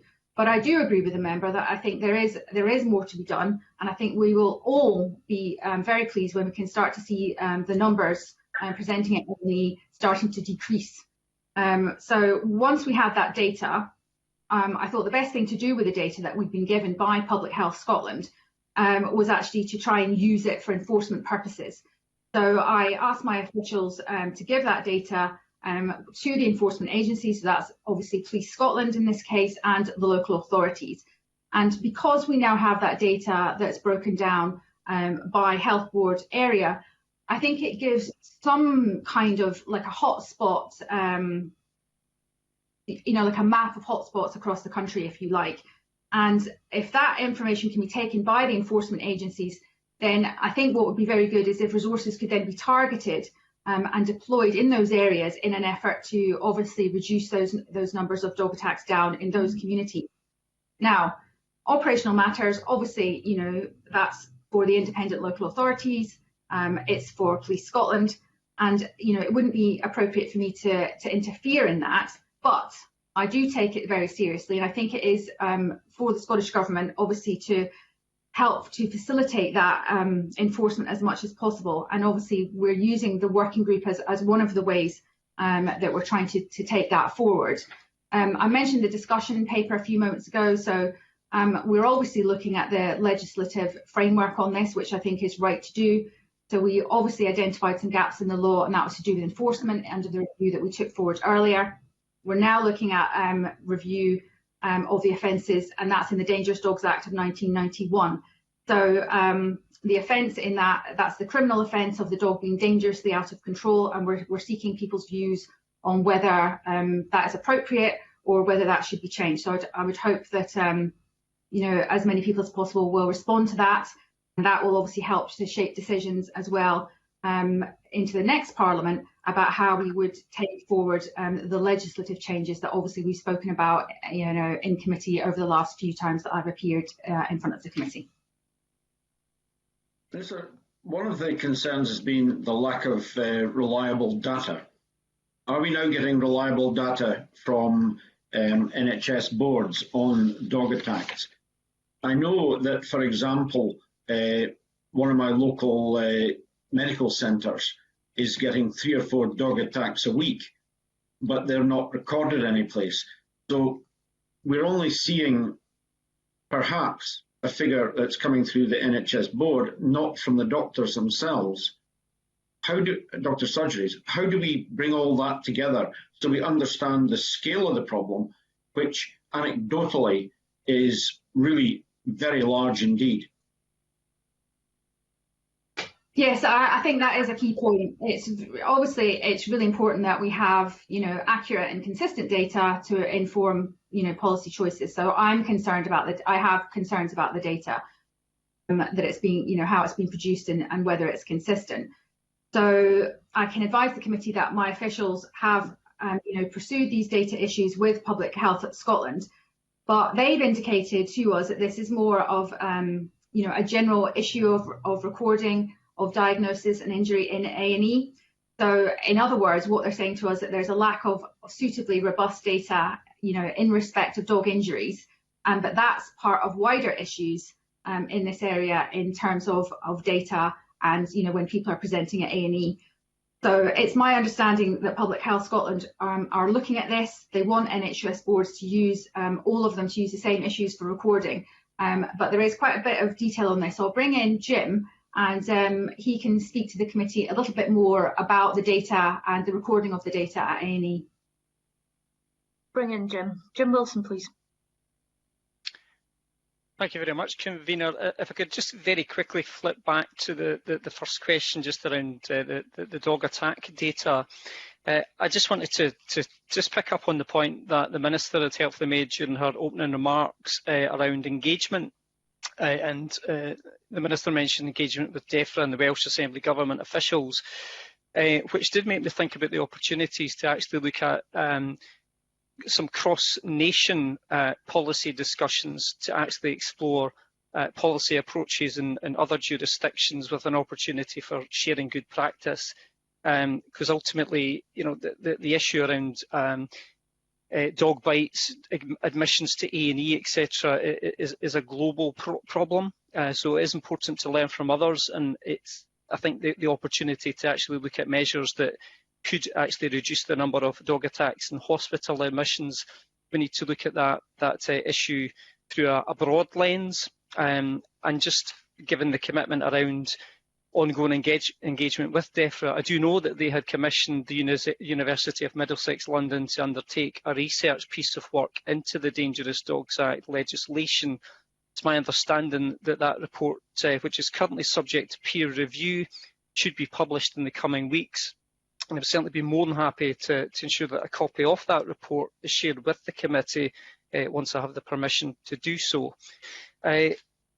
Just moving on to the second point that Mr. Sorry, Mr. Wilson. Yeah. We can, you know, I'm sure the committee can access research on this as we wish. Can you tell us, please, what the government is doing? Mr. Beattie raised the question about whether dog bites are being recorded, and we heard from the Minister that there are some issues. Sounds like A&E are telling you that they can't record if there's a dog bite. Can you give us a clear answer on that, please? Yeah, I mean, I do know that over a year ago, there were some discussions around all NHS boards using the emergency care data set to the ECDS clinical codes, but there do remain challenges for some NHS boards in that local systems mean that it would be difficult to change clinical codes, or indeed would require funding to do so. And clearly the onset of COVID-19 has led to the reprioritisation of some reforms within NHS boards, which has hindered the ability to make substantial progress. However, I do have plans. Sorry, is what you're saying that there's no code on the computer to record a dog bite? Is that what you're telling us? The issue is inconsistency of the coding. So I want to explore, and I've actually got a discussion with Public Health Scotland and a chap called John Thompson, who is an emergency medicine consultant in NHS Grampian, who's currently the Vice President of the Royal College of Emergency Medicine, to explore the known data issues and to look at securing buy-in from the Royal College of Emergency Medicine to improve recording via its membership. That conversation's actually been arranged for a week today on the 25th of February. And I do know that in relation to, I suppose, more general consideration, there are biannual conversations between health boards and Public Health Scotland around a range of data issues.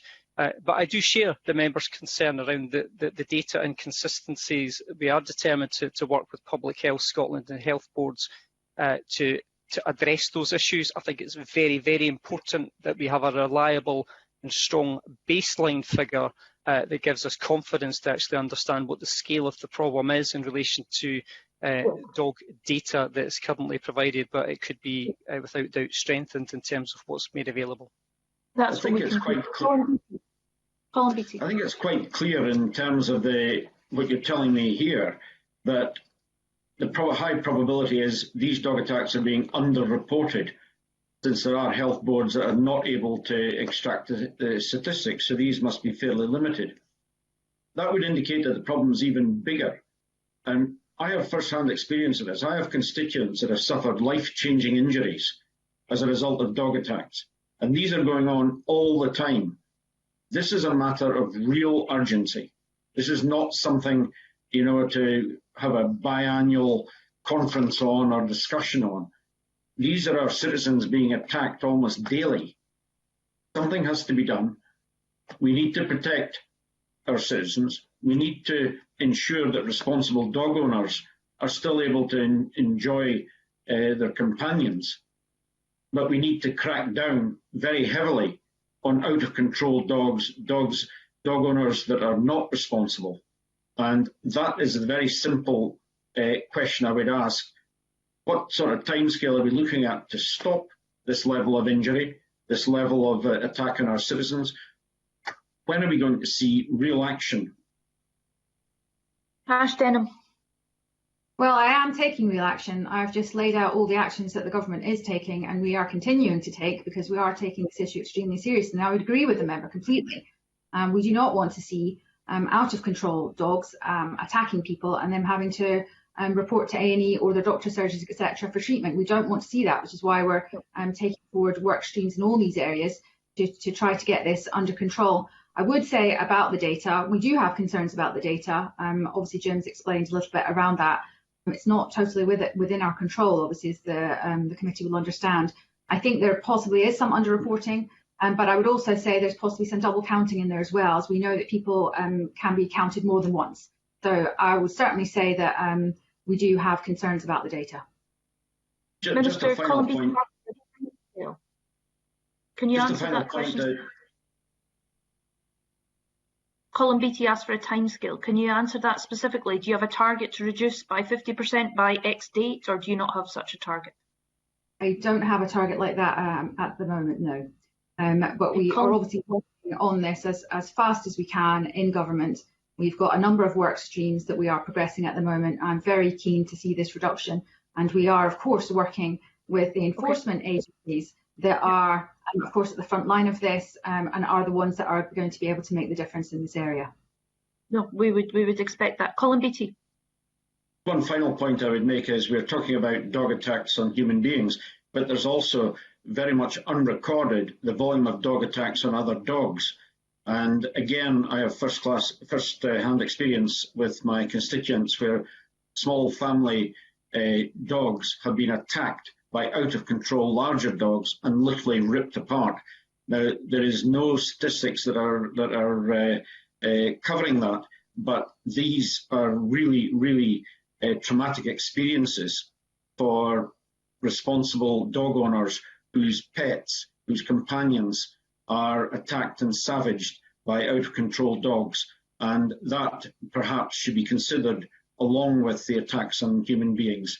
I'll leave it at that, Convener. Jim Wilson, No.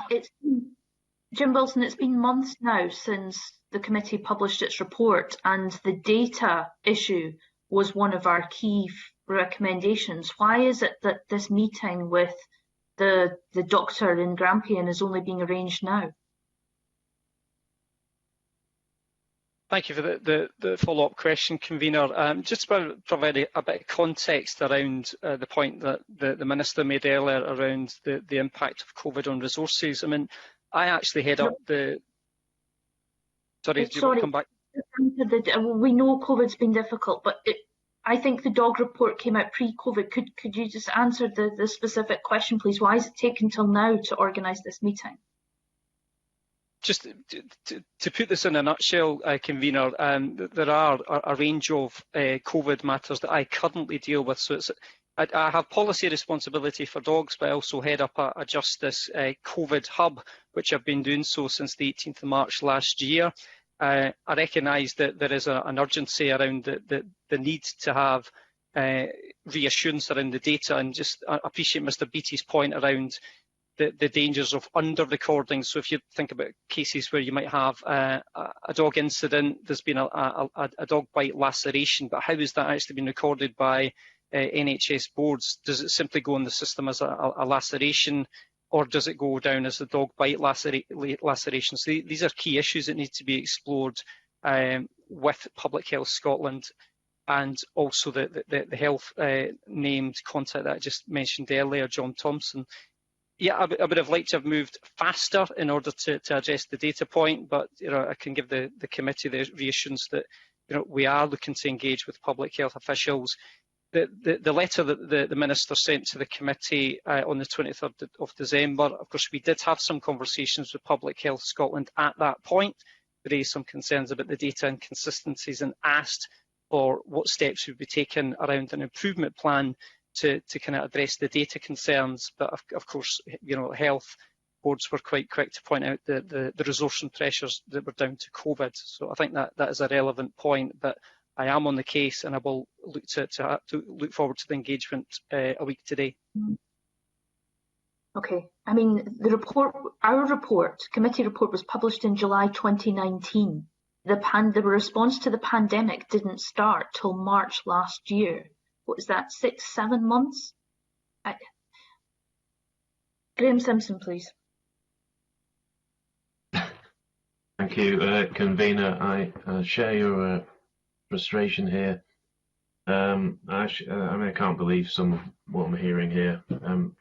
Colin Beattie was asking about data, and it just struck me that if I turned up in a hospital and had been attacked by another person, had injuries, that would be recorded. But if I'd been attacked by a dog and had possibly more severe injuries, that may not be recorded.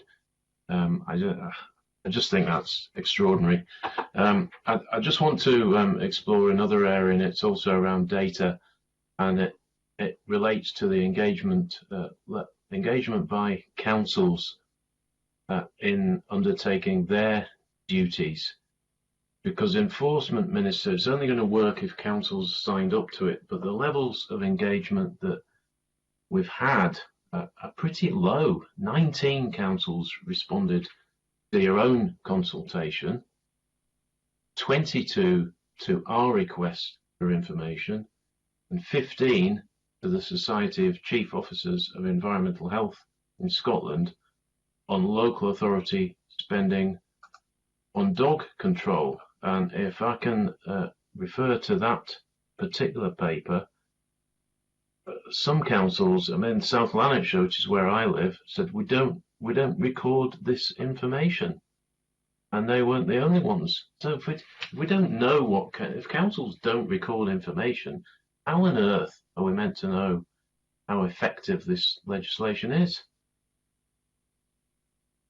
Ash Denham. So clearly, no one can force the local authorities to engage. And in the same way, I think that the committee has at times struggled to get engagement on dog control matters with local authorities. It is unfortunately the same for the Scottish Government.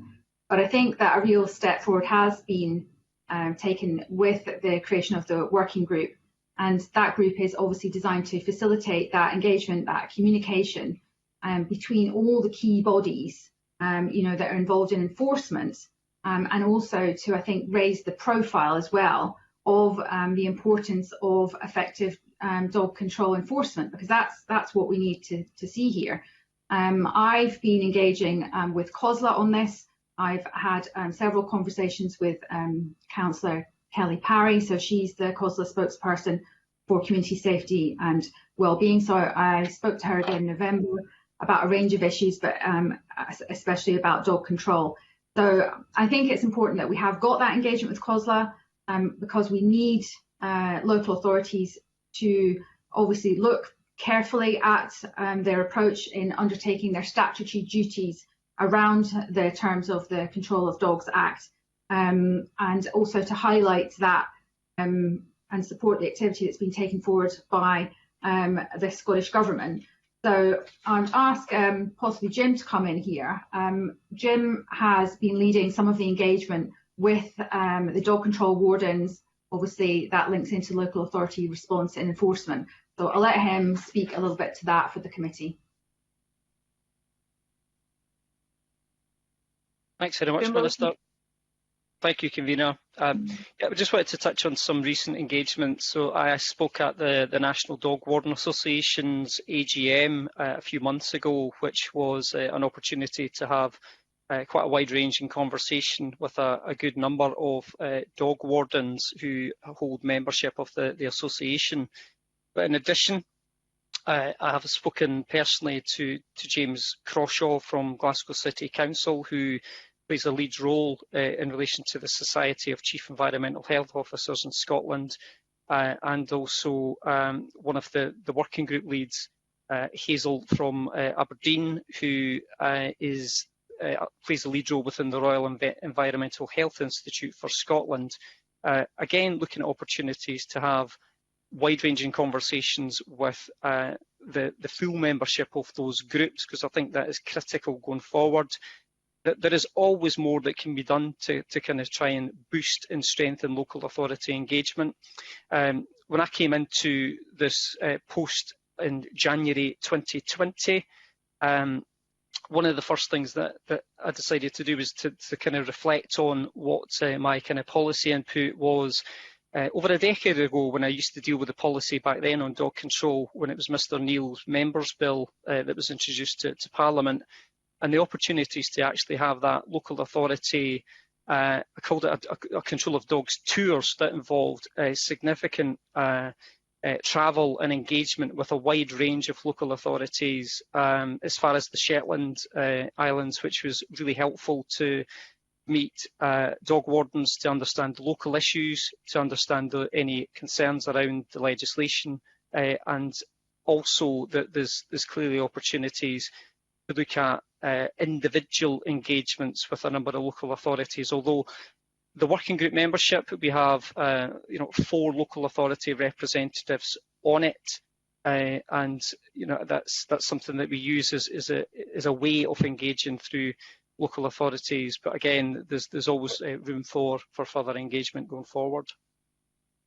I just feel we're getting a lot of answers about engagement and meetings and conversation, but not a lot of actual action here. Graham Simpson, do you want to continue? Yes, so the Minister's spoken to Councillor Parry. Mr Wilson's attended an AGM and he's spoken to someone called Hazel from Aberdeen.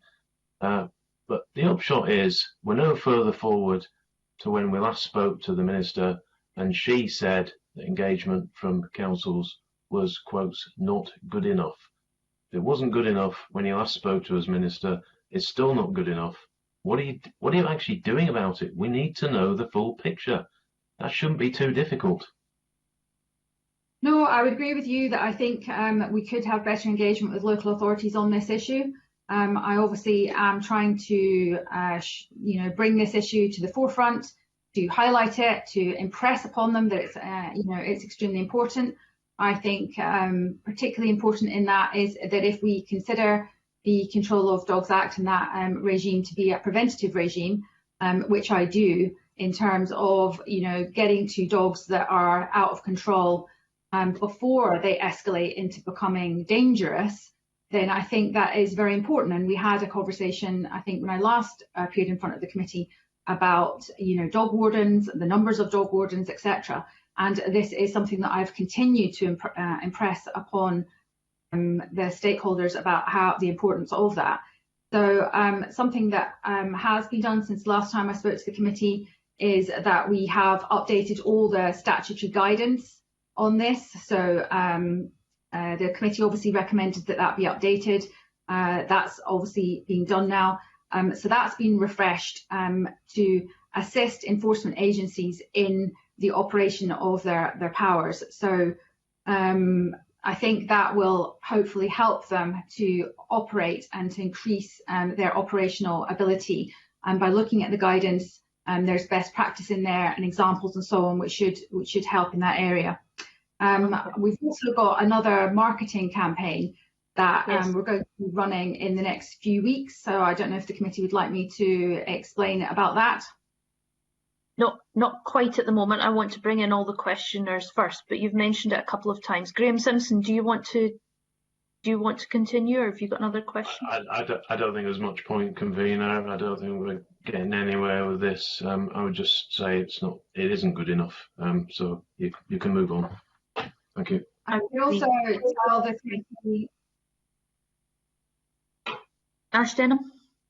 I was just going to say that I've also managed to get funding for a training committee, a training fund. So we've got £100,000 in order to set that up. I think that could be key. If we can work with dog behaviourists to deliver training on the content of the legislation, to enhance enforcement skills and the approach and so on. So we're looking into the development of that now. And we'll hope to be able to give the committee an update on that. But I think that is positive, and I think that will help with enforcement on the ground as well. To train who? Dog wardens? Yes. Okay, thanks. Gail Ross. Thank you, convener, and welcome to the panel. During the evidence session in August, Minister, you indicated that you and COSLA agree that for enforcement to be effective, dog wardens need to be in place, but the recent data provided to the committee doesn't suggest any notable increase in dog wardens since the committee began working on this issue in 2010. In fact, if you have a look at, from my own personal experience, the Highland Council website, if you've got a problem with a dog, you're to phone the police. And they have 4 people who cover an area basically the size of Belgium, who are not actually dog wardens, they are assistant community people. So what can you do about that? What level of importance should local authorities be putting on actually having dog wardens in place? I think it's an absolutely key issue. I think it's of the utmost importance. Clearly, we're not going to be able to operate any kind of enforcement regime if we don't have the boots on the ground that are able to do it. And I mean, as I was just speaking about, I think, and we spoke about this last time, they need to be highly trained and highly effective in order to get this, to get the enforcement to where we want it to be, in order for it to have that preventative effect that I think we all wanted to have. So I think the funding that I've managed to get to improve training, I'm hoping that will be effective. It's obviously for local authorities to decide for themselves how they allocate their resources. We all know that. So it's obviously not for me to tell them, how many dog wardens they should have. And I think, Ms. Ross has obviously made the point there that local authorities are clearly all different geography and so on. And so the numbers of dog wardens that they're going to need are going to be variable. But I would certainly agree that I think that we do not have enough dog wardens, and I think that local authorities, I would like to see local authorities prioritising this and bringing in more dog wardens. I have given some thought as to how I could try to move this along. So I've managed to get some funding for a pilot. So I've got £184,000, and that's in the Justice budget line for the financial year 2021 to 22. So this pilot approach would actually be to fund dog wardens. So and what I want to test is whether additional resources given to one or two local authorities would prove to be successful in strengthening that that enforcement that we're talking about, which hopefully in turn would reduce the number of dog incidents. So if that was then proved to be successful, I think that would then strengthen that case for looking at future funding opportunities and possibly national funding opportunities.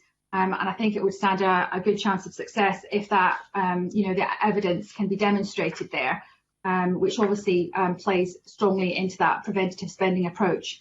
So officials have spoken to local authority representatives about this possibility, and we're seeking an in-principle agreement, obviously, to progress this pilot. So we've got further discussions that are happening on that, that will be taking place, obviously, through the working group and out with us that. So we'd be happy to update the committee shortly when we have some more detail that we can give on that. But I'm hopeful that that will have the sort of effect that the committee is looking for.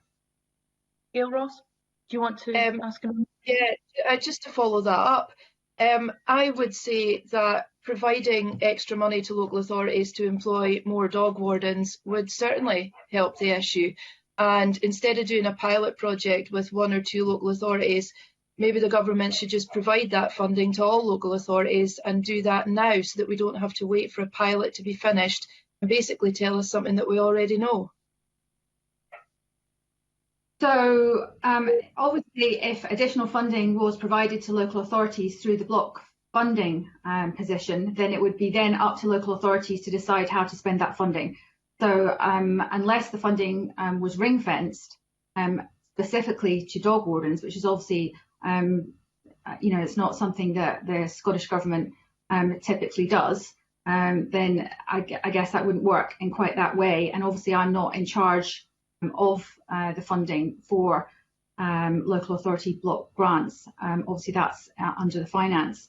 So I've actually managed to get this funding, which I am going to be spending through the pilot on dog wardens. Okay, and that is welcome, but there are a lot of ring-fenced funds within local authorities, and I'm sure that it would be possible if we wanted it to be. Thank you, Convener. I would agree with Gail Ross. If we were seeing, as Colin Beattie said, this amount of injury by drunk drivers, I don't think the Scottish Government would have any hesitation in ring-fencing additional funding for local authorities on it. I don't see what that problem is. Alec Neil. Can I first of all go back to the data issue in terms of the health service, because there is mainly around accident and emergency data collection, but actually probably there's far more activity around dog injuries in the primary care sector, particularly GP surgeries, than there is at A&E. So can I ask the Minister, what's the state of play in terms of data collection in primary care, and particularly at GP surgeries? Because it seems to me we should be capturing that data as well as the A&E data. Yes, I think that is a key point. I'll ask Jim to come in and he can explain the way that that data is collected. Jim Wilson. Thank you, Convener, and thank you to Mr O'Neill for the question. Off the top of my head, I wouldn't be able to provide any statistical information at this point. However, I will be more than happy to raise that point at the conversation I've got a week today. Sorry, I can't provide any information just now. I think there are two things, Jim, we need to know. Number one, what do the existing statistics, if they're collected at all in primary care, show us? And if you could get that for us as a result of your meeting next week, I think that would be helpful, because it gives us a bigger picture of how much, what the incidence is of dog bites and attacks. And secondly, have you got the kind of methodology problems in collecting the data across primary care that are obviously evident in trying to get a consistent approach across the accident and emergency departments? Yeah, I think there are issues around the methodology point, and I've already spoken at length with health analytical colleagues around the concerns that the Minister and I have around the accuracy and type of data that is produced currently. But I'm certainly more than happy to take these two very helpful points away, Mr. Neil, to explore further, and we'll come back in writing to the committee once we have an update to provide. But yeah, I recognise the frustrations around the data position, and as I said earlier, that it's important that we establish a firm and reliable baseline so that we understand the scale of the problem. I suspect you're going to have to recruit the assistance of the Cabinet Secretary for Health to crack this one, quite frankly, because things move slowly in the health service. And obviously, at the moment, this is not top of the in tray for most people. So I suspect you're going to have to talk, and the Minister's going to have to talk to Jeane Freeman. Can I move on to another area where we're expecting progress, and that's in the establishment of the Scottish Dog Control Notice database? Where are we with that? Yes, we are making progress with that. So I think when I was last in front of the committee, we said that we were going to be involving the improvement service in that.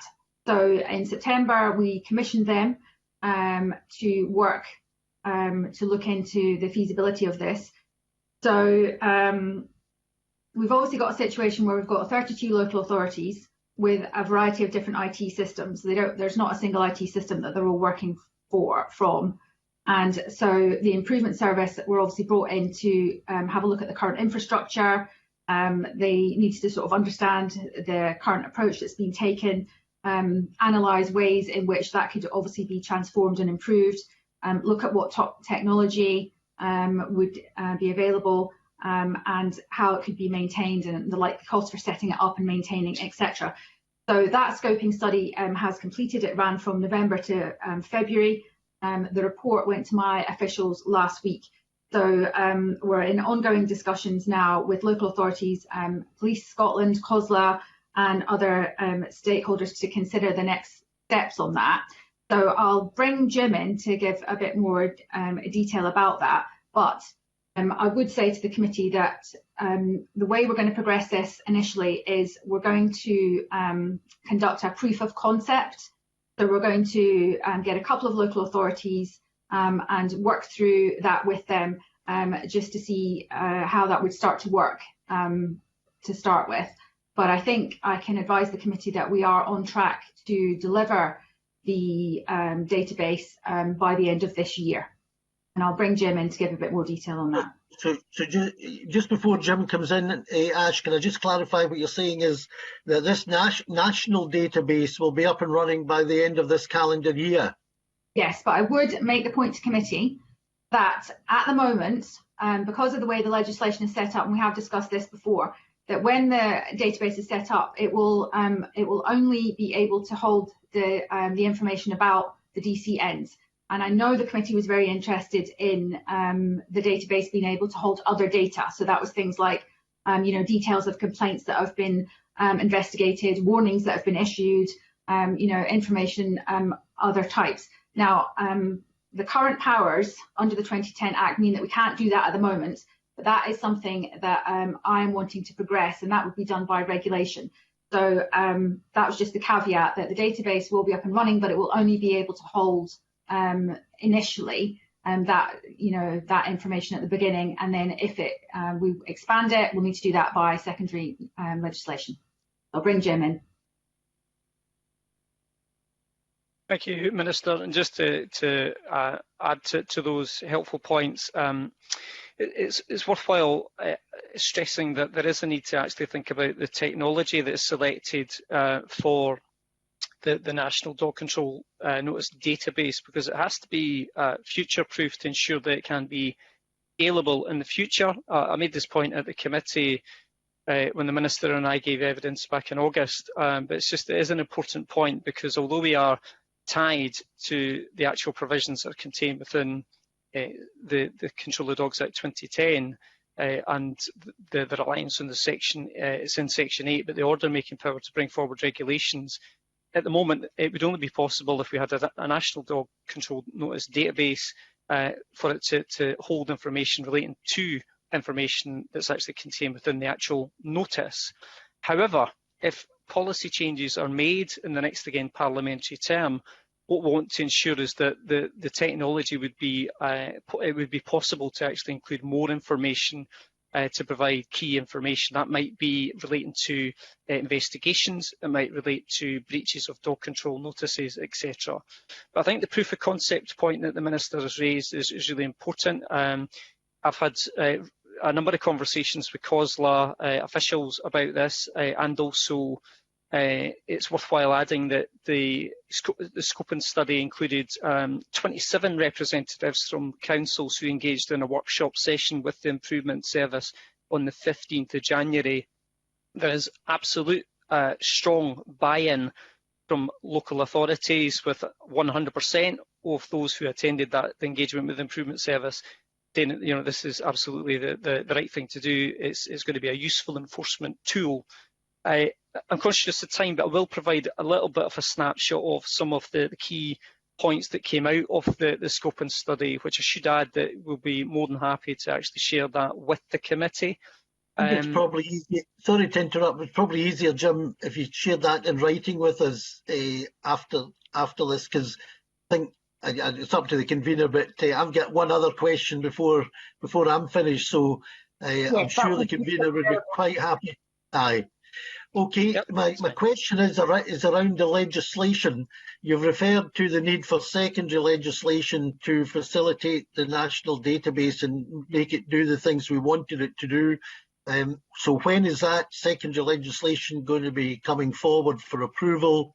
And more generally, in the Act, I think we made it clear that we think a new Dogs Control Act is required, not just to update the Dog Control Act we passed 11 years ago, but also the antiquated legislation that's still on the statute book that needs to be updated. And we made that point very clearly in the committee. So can the Minister, and I realise this, I think this is a question for the Minister because it's a political question, what commitment will there be that, depending on the election result obviously, but what commitment is there that a new dogs bill will be introduced in the first half of the new Parliament? Yes, so you're quite right. I think, you know, obviously with all the different strands of work we're doing, the legislative framework is clearly an important part of that. And, you know, that is something that we're progressing. So obviously we did the review last year on the operational effectiveness of the Act, and we identified a number of gaps there that we have now put into the onto the list of things that need to be taken forward in primary legislation. We are currently obviously doing another review, which is the discussion paper, and that's on the 91 Act, and that's to see if that needs to be reviewed and updated. And also we've also got a question in there about whether that should be consolidated as well to make it easier to operate, more straightforward and so on. So we're doing that at the moment. So the piece of work as it's going would be to incorporate all these different strands. So the operational effectiveness work and the gaps that we identified in that, to have a look at what respondents to the discussion paper are saying about the 91 Act and whether that should be updated. And I think it probably does need to be updated. And then to take that forward in a bigger piece of legislative work going forward. So obviously, I don't know who will be in this post after the next election. Indeed, we don't know who the government will be, but officials are working on this, and I can give the assurance that if it is the SNP government, that this will be taken forward early in the next parliamentary session. Okay, thank you, convener. Do members have any further questions for the panel? Okay, I would like to ask about the one bite legislation that the government has got out to consultation at the moment. Is the Minister in favour of changing this law? I think there is a strong case for updating the law. I think there is a strong case for it. So that's why we're consulting on this at the moment. And we obviously had a discussion about this in previous conversations that we had with the committee, and it was in the committee's report as well. So that's why we've got the discussion paper out at the moment. I would encourage people to respond to that, and the responses that we get to that will obviously inform policy going forward, which, as I've said, will be part of the update to the legislative framework on control of dogs, be that in terms of the civil law or in terms of the criminal law. And that will be taken forward early in the next parliamentary term. I suppose, Minister, I think I speak on behalf of my whole committee here when I say we're really quite frustrated at the progress here. I mean, that consultation that you've just talked about closes, I think, on the 30th of April, or certainly the end of that month. We're in an election period then. Our report on dogs was released in July 2019, which is a long time ago. It's 18 months ago. And we said at the time it was the hardest hitting report that this committee had ever published, because we felt so strongly about public safety, about the injuries going on to children. I don't know, I think you saw, or you must have read, the testimonies from the families we had at our committee. And, we make the point again, if these injuries were happening in any other way, I think it would be a much higher priority for the government. But we've already heard excuses from the Scottish Government this morning about COVID. The report was published 7-8 months before any of us had ever heard of COVID. This consultation on One Bite could have closed by that time. We could be looking at changing the law, and it could have been done within this Parliament. We don't even know if GPs record the data. And this is, 18 months, nearly 2 years on from our report. Frankly, I've run out of optimism that the Scottish Government's actually going to do anything. And unfortunately, we're going to have to leave it to colleagues in the next Parliament to take up on this, because I think most of us still believe this is a really important issue. It is a very important issue. I would completely agree with Convener. It is a very important issue, and I want to reassure the committee that the Scottish Government is working on this. It may not be at the speed that the committee is expecting, but I would like to assure the committee that I do take it very seriously, and I have been working hard on this myself with the small team that I've got in government. The reason that we only did the discussion paper on the 91 Act was that we decided to do the operational effectiveness review first, because it was clearer in that sense about how we would frame that, to have that consultation first, and there was things that we needed to work through in order to have a look at the 91 Act. So that's the way that's been done, as it has been. And this will, the legislative changes, I think, are certainly an important part of the picture, but I don't think they're the whole part of the picture. And obviously, I've had an opportunity to talk today about other things that the government's doing, like the awareness raising as well. That will be our further awareness raising that we'll be doing starting in the next few weeks, and the work that we're doing with enforcement and engagement with the local authorities as well. So I hope the committee can see that the overall picture is one where the Scottish Government is working towards definitely making improvements in this area. I mean, Minister, forgive me, I have never been a minister in government, but is there any scope within your government for just making a decision and getting on with it, rather than all these working groups and consultations and endless discussions about taking action at one point in the future? I think it's very important to engage with stakeholders, and I think we all expect the government to produce good law. So in order to do that, we need to engage with stakeholders. We need to be able to test these arguments. We need to have the discussions, particularly if we're going to be changing the criminal law. And I think the committee would accept that. I am committed to, I have put this forward for the legislative programme for the next parliamentary term, to the point where I'm obviously in control of that. I have put that forward.